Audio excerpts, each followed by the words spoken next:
We're 11 laps away from the halfway point of the Pepsi 400. 89 laps in the book right now. There's the interval between first and second. Jeff Gordon, followed by Bobby Labonte, with Jeff Burton back in third, then Dale Jarrett, and fifth place is Bill Elliott. Having a very good run here today in the McDonald's Ford. Let's jump on board the McDonald's onboard camera and ride around with Bill. He's just sort of out there by himself. Not too. It's pretty far to the fourth place man and a couple of seconds ahead of the sixth place man. So he just got himself in a nice position there. And for a taste of the race, let's check out the State Fair Corn Dogs onboard telemetry. He comes off turn 2. We see down the 160-mile-per-hour range. He accelerates down the backstretch. The flags are not blowing today, but I think we'll still see that the front stretch will have a little more speed than the backstretch. Did I see 194? Yep, that's what I saw. Sorry, Dad. The front stretch is longer than the back stretch, and that allows them to get more speed. So this should be the fastest part of the racetrack coming up. About 198, I believe I saw. On board with Rusty Wallace, looking back on Tony Stewart. Those cars are 11th and 12th. Right behind Tony is Jeremy Mayfield, Rusty's teammate. There he is, onboard telemetry also. What's the RPMs? 83, 84, 85, 8600. That's down the backstretch. Once again, should turn a couple hundred RPMs more down the front and a little bit more speed. Oh, man. Ricky Craven with an unscheduled pit stop, changing all 4 tires on that. There was a flat left front, we understand. And they're having trouble getting the jack under the car. Finally, they get it under. They're able to lift it up enough to get it under. Midwest Transit, sponsor on that car. And that's too bad. He had a good run going. As a matter of fact, he had come in and topped off with fuel at the end of the last caution, so he should have been able to go a few more laps than the others.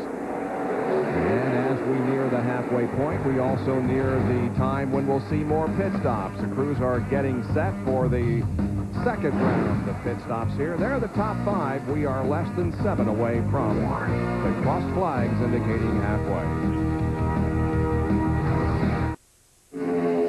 As you rejoin us for the Pepsi 400 here at Michigan Speedway, you will observe that we have had another lead change while you were gone. What is it about every time we go to commercial break, there's a lead change? That's our 7th lead change of the afternoon. We have had 5 different drivers at the front of the field. Bobby Labonte just led his 15th lap up front. And his brother Terry just went a lap down as we take a look at how that pass happened. Going down in turn 1. Now, Bobby Labonte has started running the bottom of the racetrack the last, 10 or 15 laps, and looks like he's really making some headway down there. Moving through some traffic, that's Rich Bickle, who also goes a lap down in 34th position. More from Jerry Punch. Hey, Benny, I think probably the groove had something to do with it, but also the fact that about 4 laps ago they told Bobby Labonte that he was just a handful of laps away from the halfway money. That may have been the biggest boost for him to be able to make that move. $10,000 from Gatorade, that's pretty big money. And just 2 more laps and he'll collect. Yep, less than 2 laps and the money will be handed out unless we go caution. Well, here's Tony Stewart once again fighting through the traffic. He just took over the 11th position, now ahead of both Rusty Wallace and Jeremy Mayfield. And Mark Martin, he has moved all the way up to 7th position. Wow. But the only problem is he's not quite a half a lap behind the leader. But, he has really come through the field. Now, these 2 cars, Tony Stewart and Mark Martin, both these guys now need a caution flag because they have fast race cars, but they need that caution flag to help catch them back up. Well, is Bobby Labonte going to collect that money, or does Jeff Gordon want it? Well, Jeff Gordon's building a new house. He might need that money more than Bobby Labonte. I'm sure. Yeah, that's hard to imagine with all he's won in the last several years. Well, let's see who gets it. They're approaching turn number 3, and this time around, we will see the halfway mark. Gordon moves up, and Bobby Labonte moves down. And that's where his car has been working. He's going to get it. Yes, indeed, Bobby Labonte will pick up the 10 grand. Bobby has led in every super speedway race in 1999.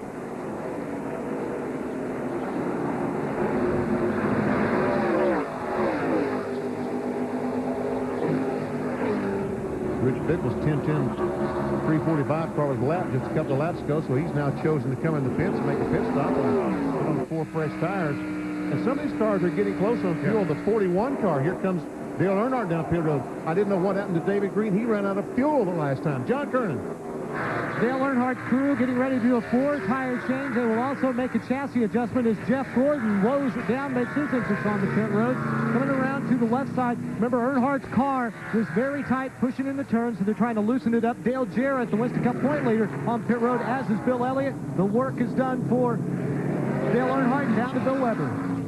4 tires and fuel only for Jeff Gordon. Will tear away the shield on the windshield, so Gordon will have a better view. Just a little tight off. Other than that, no major problems, with the exception that Gordon is having a lot of difficulty hearing Ray Evernham with the cars on the backstretch. Gordon is away. Dale Jarrett is getting 4 tires also. An air pressure adjustment on the right rear and the left rear, and a round to fight out. Jarrett's away. Bobby Labonte is headed down pit road as well.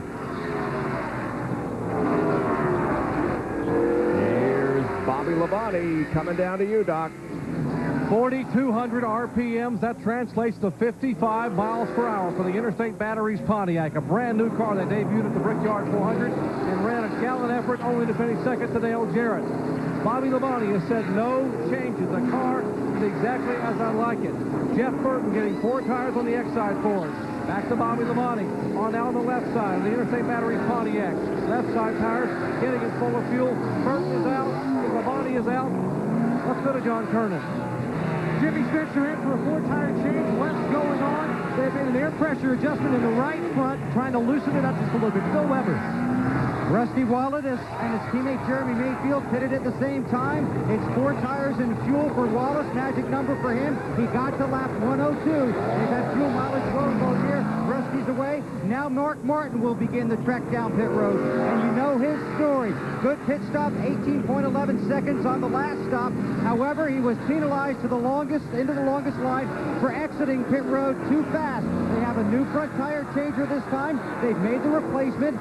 Mark wanted no changes on the car, so we'll get 4 tires and fuel. They cleaned the windshield. By the way, the team very, very upset about that pit road speeding penalty. They claim they came out in the pack. There was no way they could have sped down pit road. Mark smoked the tires, but I guarantee you he'll watch the tack.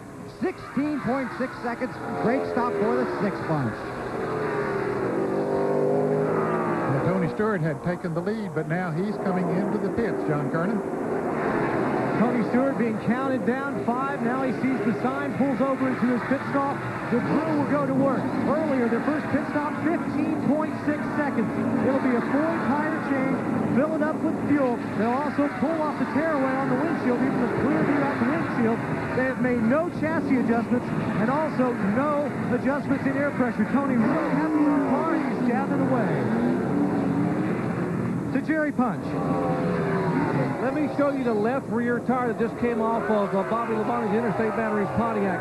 As you take a look here, you'll see these bubbles on the left rear tire. And the crew now are talking about, basically, this is where they had the impact with Ward Burton. Remember the spin earlier when Ward Burton's car came around? It actually rubbed the left rear. And they're thinking that's what actually caused part of this bubbling up on the side of the tire. It is not a defect in the Goodyear tire. And all the other tires that have come off Bobby Labonte's car look fine. But, man, I'm not sure how much further he would have been able to go. It was really starting to bubble up all the way around. Well, pit stops continue to be made here, and we'll tell you how everybody has come onto the racetrack, what order they're running in when we return.